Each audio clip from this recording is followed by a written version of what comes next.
Hey, welcome back to our channel.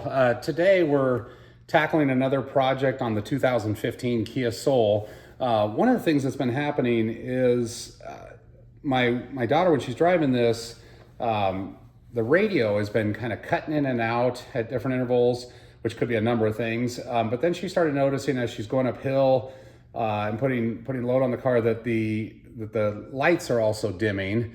So I wanted to test a couple things. I actually tested the alternator yesterday using just the multimeter, the Klein multimeter here.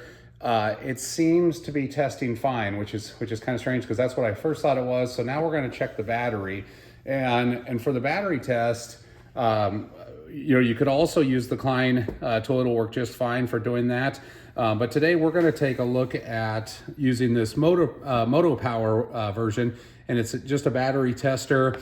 You can, as you can see, you can do a number of different types of batteries, your AGMs, your gels and stuff. You can also do voltage tests. You can do charging tests, which is where you'd start the car and test it to see if it's charging. You can do a cranking test, resistance test. So there's a number of things that you can do with this to capture data on here.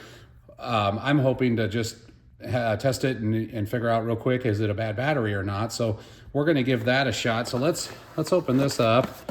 As you can see, it comes with a manual. Have not gone through this yet, but I'm hoping this is pretty simple. On the back, you do have a QR code if you need to reach support or anything. This in here.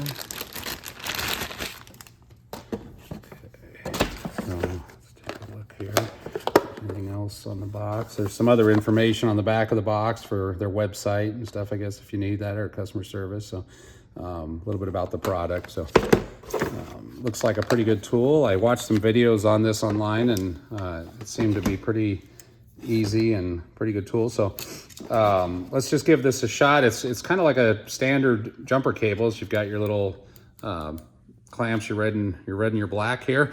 And I believe once we put this on the battery, it just powers right up. So let's give that a shot.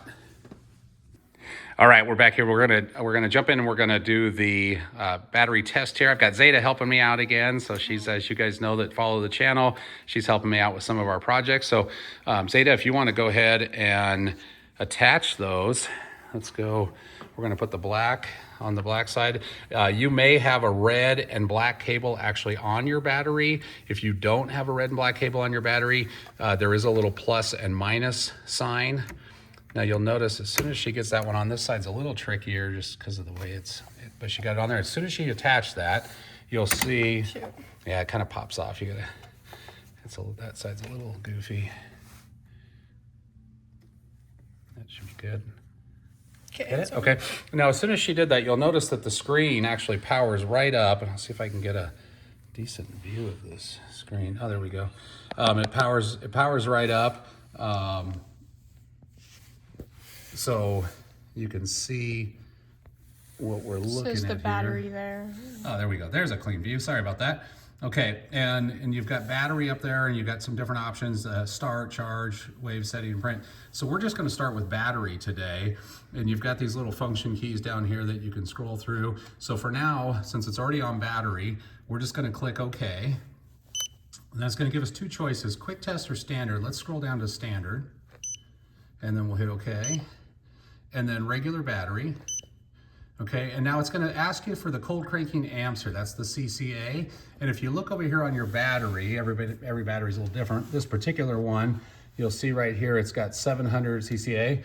So we're going to use this up arrow key, and we're just going to, well, actually go ahead and hit enter first. There you go. And then we're going to, okay, hit enter again. Now it's, okay, this one actually, it's already set to 700. So if it wasn't on 700 and say it was on 500 or something, you could just use those up down arrow keys to scroll to a different setting for that one. But since we're already at 700 on this, that's good. And so we'll go ahead and hit okay. And now it'll say testing. So we're kind of doing this in real time here. It should just take a second. There we go. Now, as we read across the screen, you've got voltage, 12.6. That's actually about as perfect spot on as it can be. 12.6 is right where you want a battery to be. 700, that's what the battery is rated at, and that's what it is. It's measuring just a little bit higher than that. Resistance 4.13, that's fine. And then we've got life of the battery 100% and state of the charge is 100%. So this would actually indicate that there's nothing wrong with the battery. And I guess that's good news and that's bad news.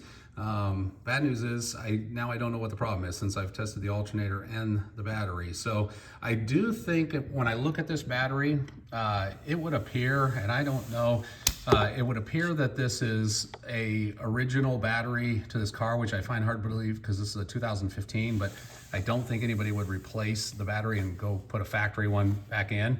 If you notice down here on the side of the battery, those little carvings that are right there, they're really difficult to see because somebody like grinded these out, but it looks like, if I'm reading it right, the first two on the left say 2J, and if I'm reading that right, the 2 would represent 2022, and the J would represent the 9th month of the year. So what I'm looking at is these first two right here, and that J would be the September, the 9th month of the year. So in theory, this battery, if I'm reading that right, and again, it's hard to tell what those actually say, but this should be a battery from, you know, late in '02, which would, you know, you would think that this battery would probably still be okay. It does have a 3-year warranty, but I may just go down the path of replacing it and see if it solves our problems. If it does, that's a victory. If not, then I may have to look at the alternator or try something else. But that's all we've got for today, and thank you for watching our video. If you like this, go ahead and give it a thumbs up and subscribe. Thank you.